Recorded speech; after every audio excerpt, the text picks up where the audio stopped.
One of the cooler moments from spring training, our boy Ethan Roberts, who we've had on the podcast, finding out in the dugout from David Ross that he made the Major League roster.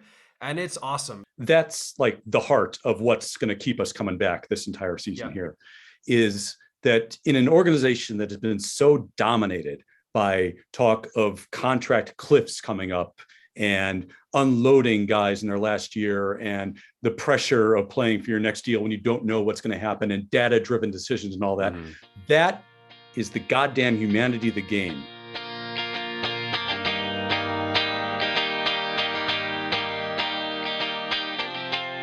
Hello, everybody. Welcome to Away Games, a Chicago Cubs and baseball, but more Chicago Cubs Today podcast, hosted by two comedians who live in New York and love the Cubs. Nonetheless, I am Adam Mamawala. I am one of them. I'm here with ya boy, Kevin McCaffrey. He's the other one of them. And we're, of course, here Can't because deny it's the that. season preview with everyone's boy, Ken Thin Guy, aka Ken Schultz. I don't know why it came off in a way that made it sound like Ken is a very, very promiscuous man. If he were, that would be fine. That's not the intention of that introduction. But nevertheless, what's up, Ken? I'm not going to negate anything you've said thus far, Adam. Nice. Works for me. Yeah. Man of mystery. Is this the Cubs season preview episode about which we are all the least excited we have been since we've been doing this? Is that fair to say?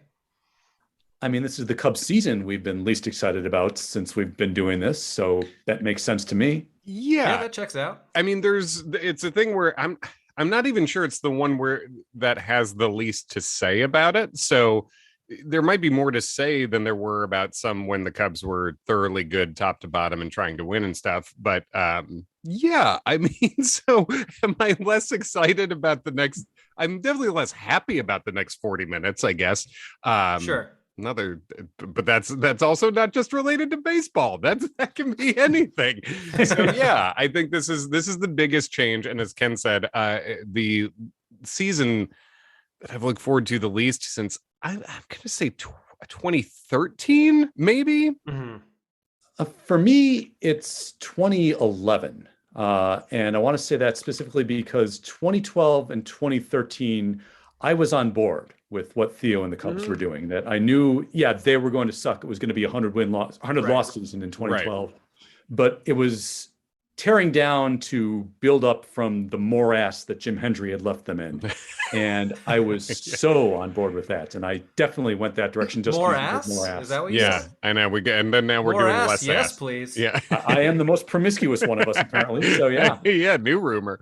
I think that's a good way to put it. I think I'm the least excited for the major league season than I have since 2013, but totally agree. As soon as Theo joined up in October 2011, made all the sense in the world to rip it all completely down. And I wish we had a podcast at that time so we could show the receipts about how in favor of selling off I think all were at that time. And I was into actually following the minor leagues those 2 years, like a lot too. I was all in on that sort of rebuild. Whereas I find it more difficult now, as much as I'm into the minor leaguers, it just didn't have to be this way. So it's harder for me to get excited. Yeah. You know what? I remember that from that era. Sorry, Adam, just one quick thing, because it just popped into my head. In year 3 of that rebuild, I think it was the 2014 offseason, back when I was still living with you guys in New York. And I got a phone call from the Cubs ticket office saying, hey, we know you bought single season tickets before. We just want to let you know that they're on sale. Are there any games you want? And I had to tell them, I'm actually not living in Chicago right now, so I can't plan these in advance until I know when I'll be back. But I'm 100% on board with what you're doing. I'm okay with it. You're doing great. You're doing good work. Don't feel ashamed of it.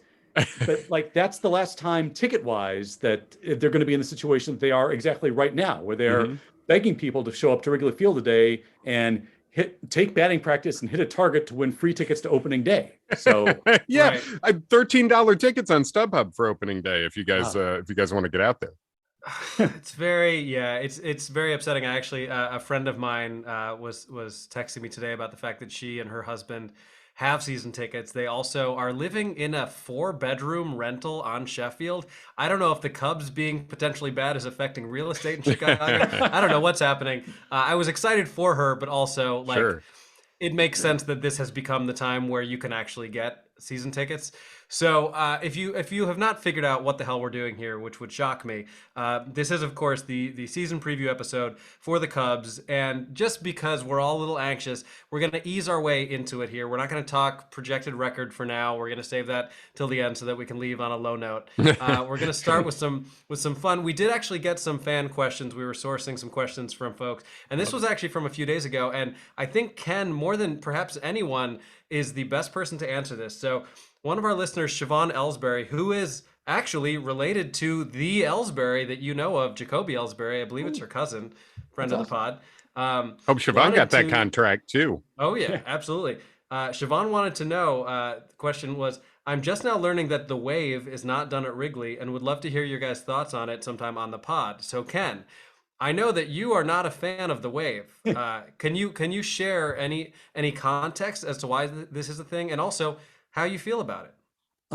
I believe, I could be wrong about this historic-wise, but what pops into my mind is that this rule started in 1984, where, as you remember, the Cubs made the postseason, won the first 2 games at Wrigley against the Padres, and then took the road trip to San Diego to drop the last 3 and blow the series.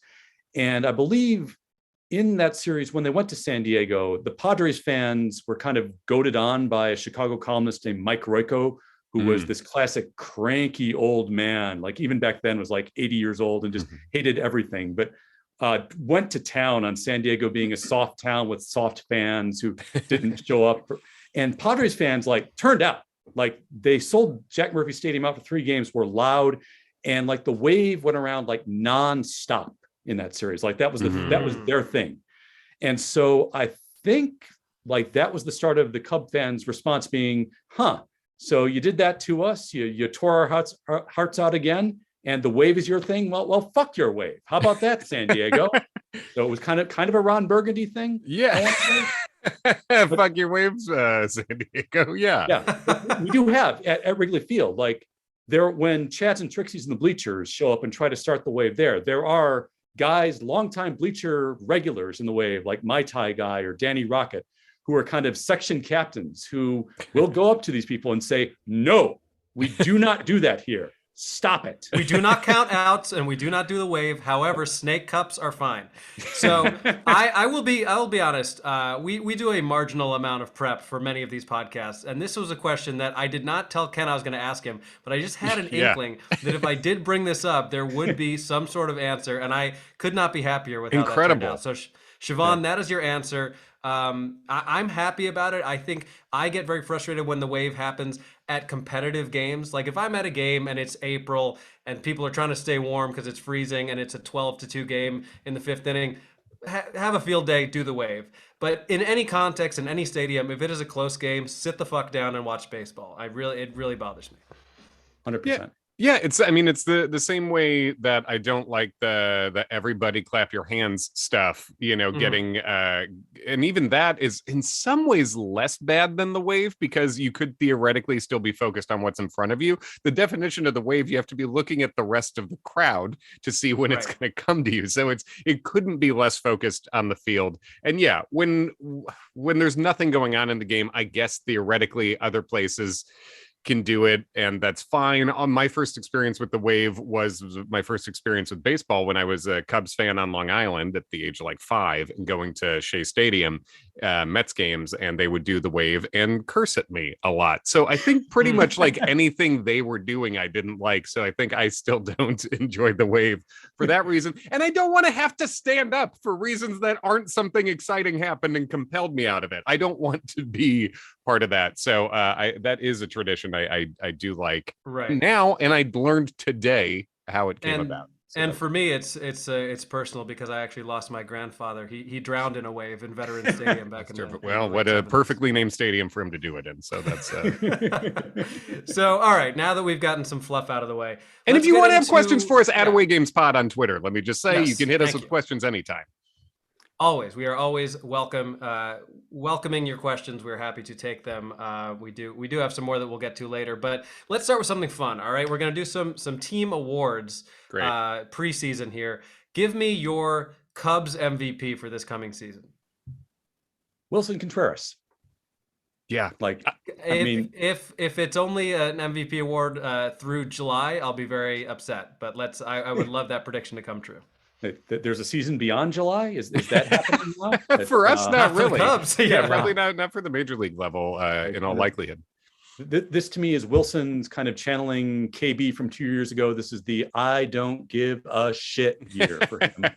And he's just going out there and he's going to ball out. Like I think he's excited to see what his free agency is going to bring. Like he sees the pattern. He knows basically that since Jed has taken him to arbitration for reasons that he knows the writing on the wall, and he's just going to be the biggest badass he's been in his career, which is a career of like nonstop badassery. Yeah. So I know that's not, technically statistically supported, but Wilson Contreras is going to be just a killer this year. And it's going to be fun to watch until he's on the Marlins in August or something like that.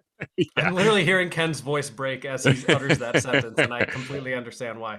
Yeah, it's Wilson Contreras is the best player on the Cubs. Certainly he's the best position player, and you could say, you've got Hendricks and Stroman out there too, but he's the best player on the Cubs, so he's the MVP for that reason. The only reason he wouldn't be is, as we say, if he's traded off at midseason. But then who is? Because then what even matters to the team from a value standpoint? Because if Wilson Contreras is traded, that means you've fully quit on the year, and I do expect that to happen. And not only do I think that that's the wrong move for a lot of reasons, and talking about a Wilson Contreras extension could also be wrapped into the season preview, but I think he's a guy who's matured so much, who wants to lead this team, who's getting a full chance to lead this team right now. And that is who you should be building around if you expect to have any contention window over the next couple of years. Now, I don't expect that to happen because, as Ken said, when he took him to arbitration, which again is a thing Theo Epstein didn't do with one player from 2011 to 2018.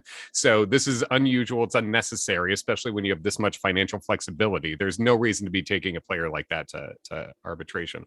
But it also would continue the tradition of trading every value you have at the least valuable time.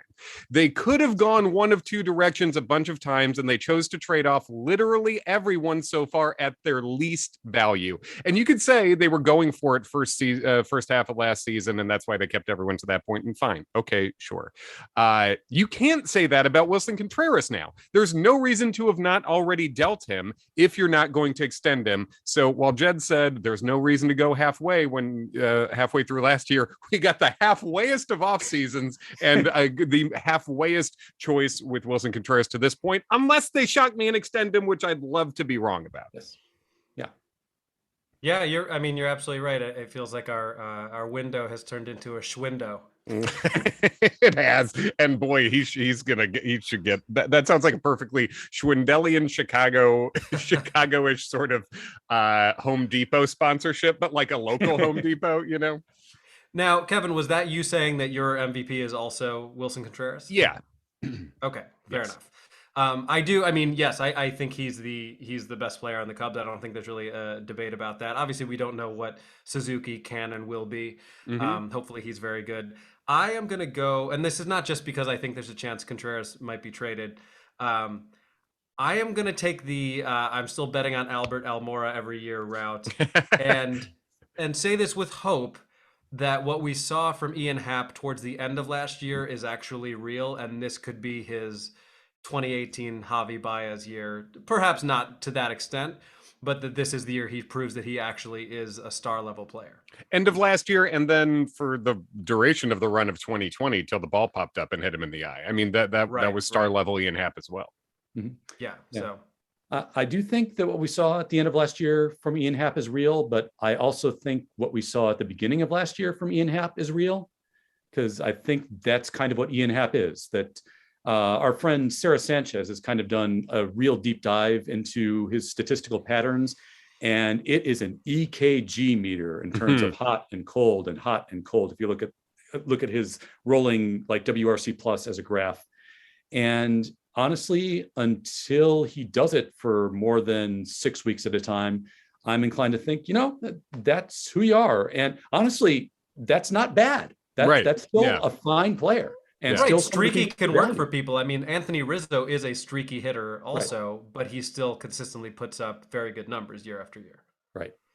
Yeah, and Rizzo has he provides that sort of elite defense at first that doesn't slump too, and his contact rate is higher, obviously. So there's things that even within Rizzo's streakiness would keep him from being the sort of full peak and valley that Ian Happ is. But yeah, man, I mean, he's a premium talent. He has athleticism and obviously easy power when it's on. But he's going to be playing pretty exclusively left field, it seems, this year, and he's fine defensively out there. Yeah, and it's I am like a prospect nerd, and I love a lot of the Cubs prospects right now, but it almost annoys me when I see people get too excited about the Cubs current batch of prospects, because it is not elite. And they're treating it like I feel like the maybe Jet apologists are treating it like it's an elite pack, and it's not. I hope it becomes one, but we have to remember Ian Happ was a top 10 draft pick. So when you get excited about these prospects, just know there aren't a lot with better pedigrees than Ian Happ, and you should like Ian Happ. But when we're dreaming on people, you'd be happy to get Ian Happs out of most of these guys. Yeah. Yes, I completely agree with that. But I am officially saying on Tuesday, April 5th, 2022, that Ian Happ hits over 30 home runs this year. I love it, and I think that's very doable. Yeah. Yeah. Who says no? Yeah, exactly. When I say Parse, you say rum. There you go. Yeah, Ken with a lot of conviction, but that's okay. Ken would say rum with a question mark. I'd say it with an exclamation. So yeah. All right, let's move on to something a little less fun. Give me your due for regression pick for this year. I'll start with you, Ken. Oh God. I'll take my answer off. I can also, if you need a minute, I can probably riff on one. Well, this is answering your next question probably, but the opposite of regression, I just have to believe Kyle Hendricks isn't the Kyle Hendricks we saw last year. Otherwise, I'm just going to be even more deeply sad than I was before. I mean, for regression, I think the first two people you'd think of are Ortega and Schwindel. You could say Wisdom too, maybe, but I think Wisdom is sort of like Ken was saying about Happ. I think he sort of is what he is. I think he misses a lot of balls, and when he hits them, they go over the fence, and he plays good defense. I think obviously Schwindel's not going to put up the line he put up all year, but I think he is a good hitter. And I'm not saying Ortega's a bad hitter, but if you look at the numbers Ortega put up, they're really good. Like, I mean, we're on base in 350 plus 360, slugging pretty well, double digit homers, and I think double digit steals. I don't think he's a 2020 guy with those numbers. He has just such a big hole against lefties. I would love to see him and Hermosillo be that center field platoon, because I think it would be a good one. But I would say Ortega as for my main regression. Okay.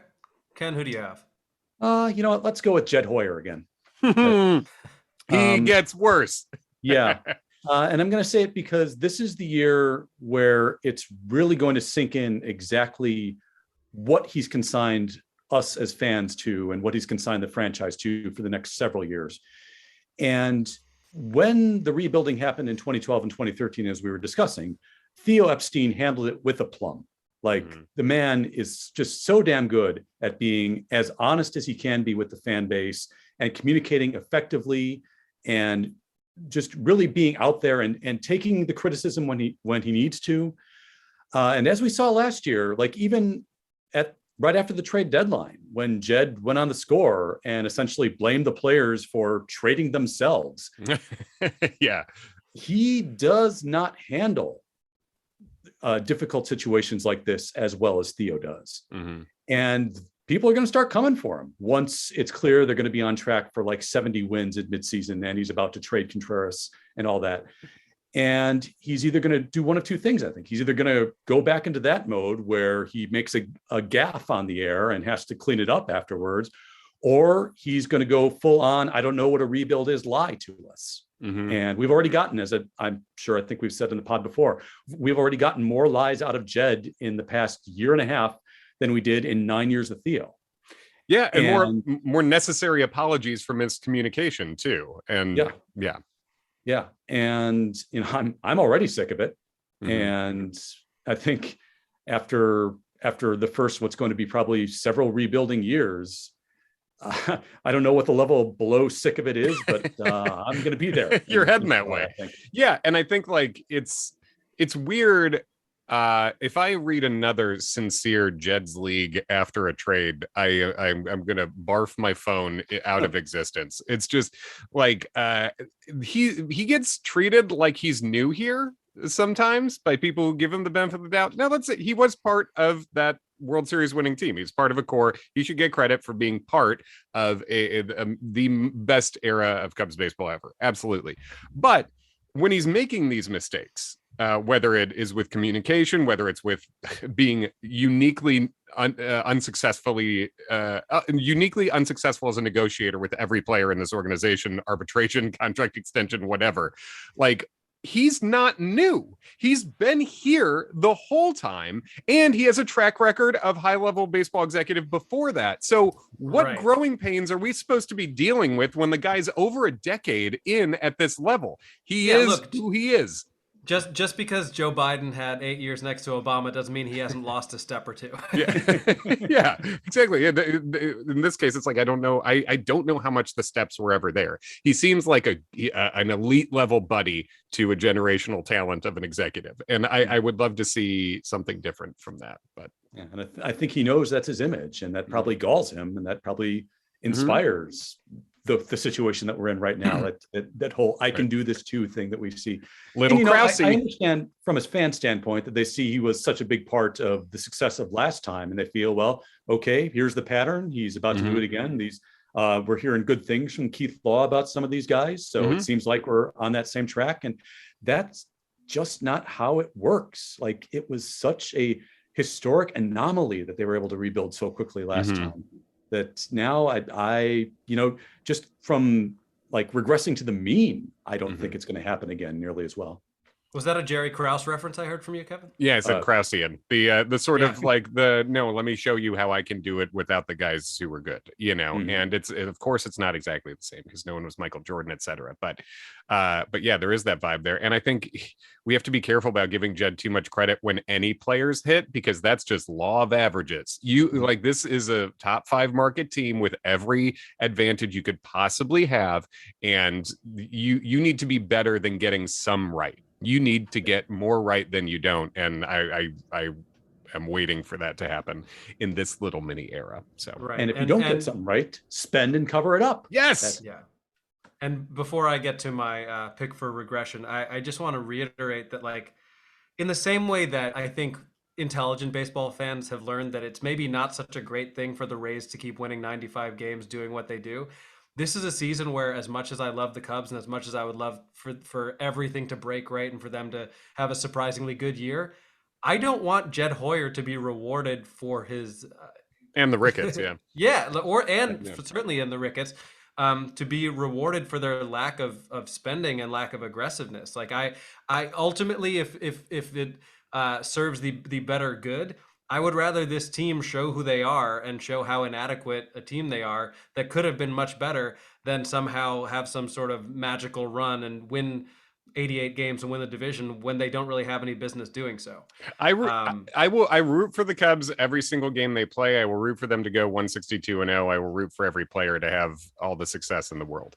But yeah, it is like I am less engaged at this point, and I don't want the team to do accidentally well, I guess, in the same in that way. So I see what you're saying. Yeah. So with all that being said, my pick for regression is not that shocking, given that there was some regression within last year, but I'm a little iffy on Patrick Wisdom in terms of attractiveness. That's not gonna be diminished at all. He's a very good looking man, and his dance skills, I think, will also stay towards 80 the top dancer. Of the league. Yeah. But I feel like unless he figures out the breaking ball issues, I could see him being like Cubs Shane Spencer. Like, I think there may be some figuring him out that has continued with more and more footage of him, more and more scouting reports. So I would love to be wrong. I really like Patrick Wisdom. I think he's one of the best stories from an otherwise disappointing 2021. But that is my pick for regression. Well, and he's an example of something the Cubs have done well, but they shouldn't rely on, which is be really good at waiver pickups. They've gotten Wisdom and Schwindel, and I believe both Ortega and Hermosillo from waiver wire pickups. That's great. picking up waiver wires is great. That shouldn't be where the Cubs, top 5 market team, biggest hits come from. Yeah, that's for depth. That's not for, the starting 9. Right. Yeah. Completely agree. All right, this one's more fun. Give me your breakout star for the Cubs this year. Ken, I'll go back to you. Let's go with Michael Gibbons. Nice. Cool. Yeah.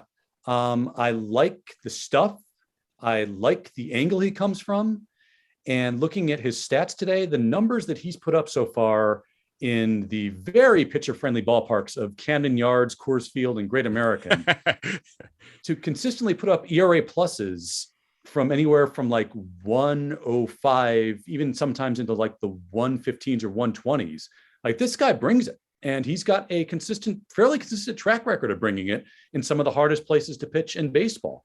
And I think that he is someone who, if not taking the closer role right away, is going to be very close from the start and could well take it at some point during the season if Robertson falters. But I think he's going to be a major part of whatever the current iteration of the 3-headed monster that Rossi puts together this year that did so well, similar to last year. I think he's going to be like maybe this year's version of the Sheriff. I think that's a great call. And he's one of those guys. I just looked up, how old is Michael Gibbons? Because it feels like he's been around a while, right? So he's 31. When you watch him, it looks like, how does anyone hit him? Because he throws really hard from a weird angle, and he's just a really uncomfortable at bat. I think he's one of those guys on this team. Him, Smiley, the Wade Miley pickup, once the Cubs didn't do that one or really 2 more moves, made me be like, okay, this team is really built to flip for parts at the deadline. And Michael Gibbons is one of those guys where, like, the best teams in baseball will very likely be calling about him pretty hard at the deadline. So maybe Michael Gibbons will be the MVP because he'll get us 2 prospects that will be pretty good in 2027, and that would be exciting if I'm alive at that point. I would say, and Adam, if people want to bet over under on how long I live, where can they go to do that? That's a great question, and thanks so much for asking. For all of your Kevin McCaffrey life expectancy prop bets, go to DraftKings, and specifically DraftKings at Casino Queen Sportsbook, which is officially live with mobile sports betting in Illinois, the land of Lincoln. And to celebrate Illinois going mobile, new customers just like you can bet $5 on any team of their choice and get $200 in free bets. It's that simple.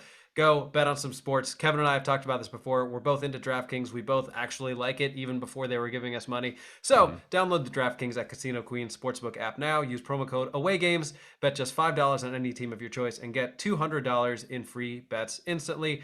It's that simple. Use promo code AWAYGAMES at DraftKings at Casino Queen Sportsbook. 21 plus only, Illinois only. And if you have a gambling problem, call 1-800-GAMBLER. How about that ad read? My God. Nicely done, sir. And I just want to add that the over-under on Kevin's life expectancy is forever, as long as we're talking about in my heart. Thank you. I believe that, and ditto. Otherwise it's probably like 48 or something, but in a tangible sense. But clock ticking, Jed. Clock's ticking. Get me another one. I did put $1 on DraftKings on the Cubs to win the World Series because it's a tradition. I do it every year, and the payout's pretty good, guys. So, how much in 2016? How much did you win? I think I won $160 because it was like, so, the odds, obviously, but not on a $1 bet. It must have been. No, I bet it was more than that, but it was 20 or something. I want to say it might've been like 8-1 or something. Cause the Cubs were, if not the betting favorite, they were very close to it that year. So the odds were the shortest, but I would say if I'm betting on Cubs breakout player this year, I sort of have a pitching side and a hitting side. On the pitching side, I'm a big believer in Justin Steele, and I love that they're putting him in between Hendricks and Stroman. That splits up righty, lefty, righty. It also splits up velocity a little bit because Steele can bring it a little harder. So it's not necessarily that Steele's being treated as the number 2 starter, even though that's where he falls in the rotation. But what I love is that they're giving him a shot. It's basically declaring him their number 3 at the moment, which I love because I think he has been slept on a little bit and has a very good chance of breaking out into a real like exciting middle of the rotation pitcher. On the hitting side and overall, I think Clint Fraser is my pick because I think he's had such a pedigree. He was high school player of the year. Has struggled with concussions and just like weirdness going to the hazy Yankees who wanted to shave his head and all this shit. And like now he's a guy who, again, Cubs got on the waiver wire basically, and he's 27 and he can hit the shit out of the ball, and he's going to be DHing a lot, almost exclusively DHing, maybe some left field here and there. But I think he's just a real solid hitter who they might have for several years to come. I also had Clint Fraser as my pick for breakout star. I don't want to be guilty of buying into 2018 Ian Happ spring training, but he has looked very good in spring training, and just on a personal level, best red-haired Cub since Matt Merton, and you gotta be happy about that. I think. Yeah. And I was such a Merton mark. I was so into Merton. Yeah, like he Merton was great. one guy who would walk on that roster too. Yes, so exactly. For him. Yeah. Frazier, I think I read I think it was an athletic piece. So it was either Patrick or Sahada, I forget who, mentioned that the Greg Brown, the new hitting coach, is the one who kind of taught him that new kind of odd looking load that he's got, which is really only appropriate in a baseball context to use on a podcast, I think. But it's almost like semi Craig Counsell-ish at the plate, if that kind of makes sense. Yeah, and totally. I think that he said that it's almost due in part to the way to compensate for how he perceives in like the post concussion vision world that he's in right now, or something like that. It's something funky like that, where almost almost as exciting as that is for Frazier, that excites me about Brown. Like that's like a problem solver working in the Cubs hitting infrastructure at the major league level sounds very exciting to me. Yeah, because I forget what the exact reason was, but it stuck out in my mind of, okay, that weird batting stance is new, and it's specifically because Clint Frazier was doing this thing last year that caused him to be bad. So yeah, I love that. I'll take a hitting coach who appears to be doing something. Let's try that for once. I love it. Yeah. Well, and Clint Frazier finally gets to be in pinstripes where you can see his last name and he can have whatever facial hair he wants. So good for him. The land of freedom. All right, let's we've waited long enough. Before we end on somewhat of a higher note, give me your Cubs record prediction for this year, and also where they finish in the division. I will say 72 and 180. Why not? And I think, not facetiously, I'm going to put them in fourth. I think they're falling behind Cincinnati this year. Ken said exactly the numbers I was thinking of. I had exactly 72 and fourth, and also 180 losses. You had that as well. Actually, I will say Ken went higher on the loss total, and I respect that. So yeah, I have them 72 and 90, right? Is what we're looking at, and that I also think in fourth, because I think, and I wouldn't put the current roster quite that bad, but how bad would I put them? I don't know. I'd put them 5 wins better, maybe, but I think I don't think they're going to lose 11 games in a row multiple times this year like they did last year. Maybe only one 11-game losing streak. It would be nice, but I think there's players of talent, and I am cognizant that like I'm sure this offseason I can sound like I'm shitting on the team, and like I like a lot of these players individually, but as Ken said, they like a good number of them should be filling in parts instead of being the main engine on the thing. And I think just so many parts of this team are built to sell off at the deadline on these short deals. And like, I would not be shocked at the deadline to literally see the Cubs trading Hendricks and Stroman too. Like Stroman is on a deal that every team would want. And I'm amazed the Cubs got him here. And I wonder if he feels tricked in the way he now seeing the end of this offseason after he was trying to recruit Correa. But yeah, I think the amount of selling off that's going to happen is why I think they'll drop down to 72 and probably just behind the Reds. Yeah, I think I can't dispute any of that. I think you're probably right. I guess I was, again, this is pretty sad that I'm the most optimistic person, and my prediction for the Cubs record It's very specific. It's 70, 75, and 86. And for those of you doing math at home saying, that seems like a game short, I predict that the Cubs will be too irrelevant to make up that one extra rained out game. I think That's where I think the Cubs land this year. that's pretty good. Would love to get some DraftKings odds on that. That's the one number Ricketts cares about too. Yeah. All right. So to kind of round this out, I want to kind of bounce around and start with things that we are least excited about. I feel like we've already covered some of them, but are there like specific things that you're just dreading? I think I've done so much of that. I'll pass this round. Okay. Fair enough. I have bought one ticket to a game in advance this year, and it's going to be the finale of the Red Sox series in 4th of July weekend. And I guess I am dreading the sheer number of mass holes who are going to descend on Wrigley Field and turn it into Fenway West for that series. That'd be coming nonetheless, but I don't think there's going to be very much noise in the opposite direction. It's a good specific. Yeah. Yeah, I am least excited about, I mean, this goes for all of us, a potential sell-off, particularly one that includes Wilson. Even including Hendricks, I think I might be most upset about the Cubs trading Contreras over anyone else. I am not excited about an infield with literally no power. That does not excite me. Right. I'm not excited about any potential fall-offs from Wisdom or Schwindel.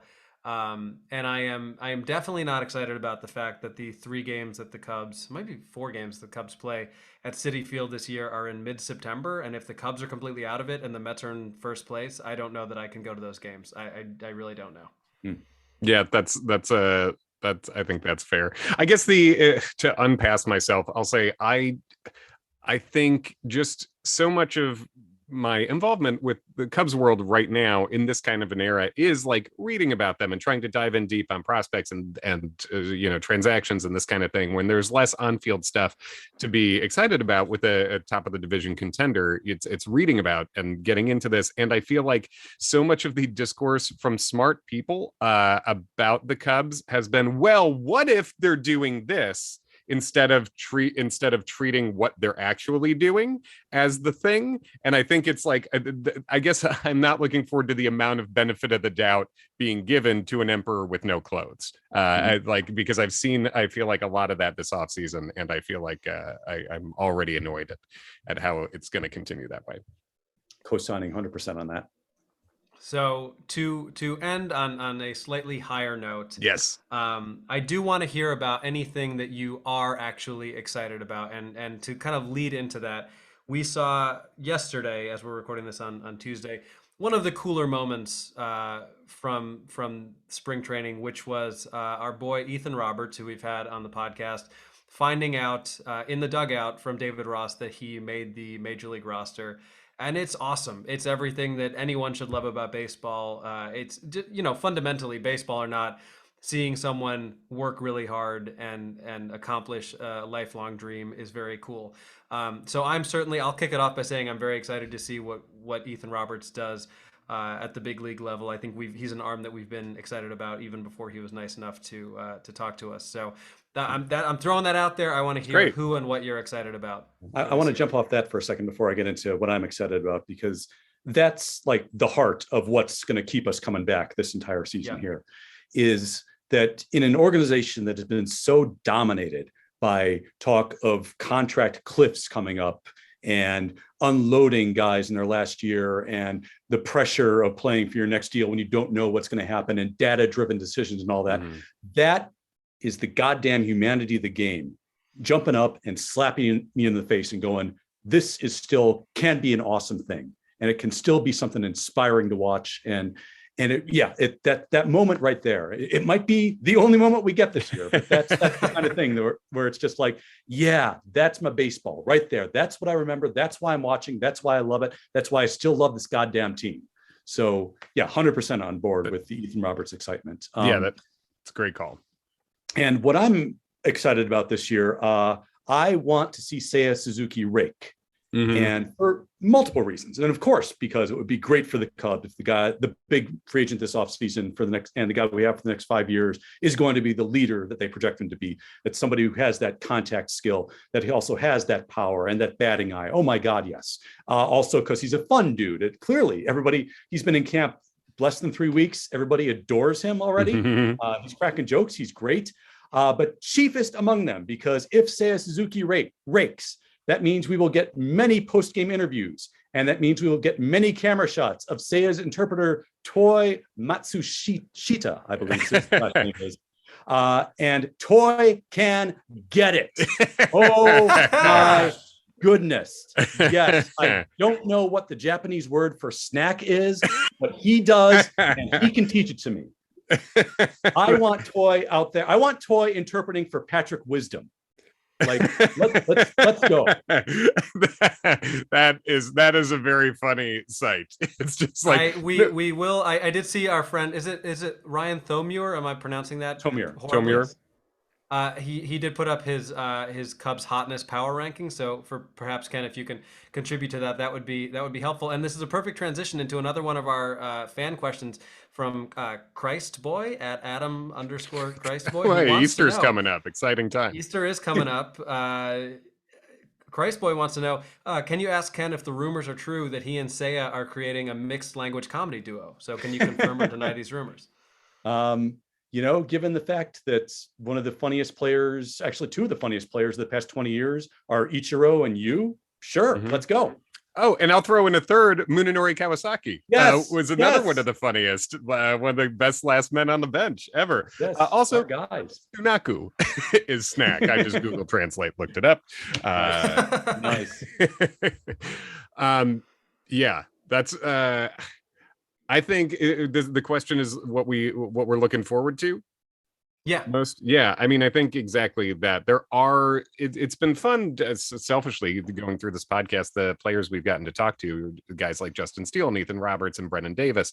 Like, it's fun to sort of like be in an era where you can access these guys who you never thought you could have talked to before. And we're seeing them get up to the big leagues, and to root for them, not just because they're wearing the jersey you like, but because they're particularly good people. I mean, especially like Ethan Roberts is a guy who Evan Altman's written about how kind he is. We talked to him, and he's just seems like an over the top, genuine guy who has really good stuff and was a really good 4th round draft pick. And I think watching him establish himself particularly is going to be great. And obviously Justin Steele's a guy we've had on the show a bunch of times, and seems like, and we knew him several levels ago, and it's really cool to watch him play. So I think it's just, watching guys we've gotten to talk to and sort of know a little bit of their character succeed. It's cool to root for them on multiple levels. Yeah, I totally agree. It's also interesting. It's such a baseball thing to like watch these guys who are, I don't know, 23, 25, who have multiple children, and sit here as a almost 35-year-old being like, I think I might be ready when I'm like 46. Yeah. Between ball player and comic, I think. Yeah, exactly. Exactly. I'm just gonna run through things I'm excited about. You already touched on some of them. Seeing the young arms develop, that's certainly Steele. That's certainly Keegan Thompson. I would love to see Alzolay get healthy and see if there really is something special there. I feel like we keep seeing it in fits and starts and never in any sort of consistent way.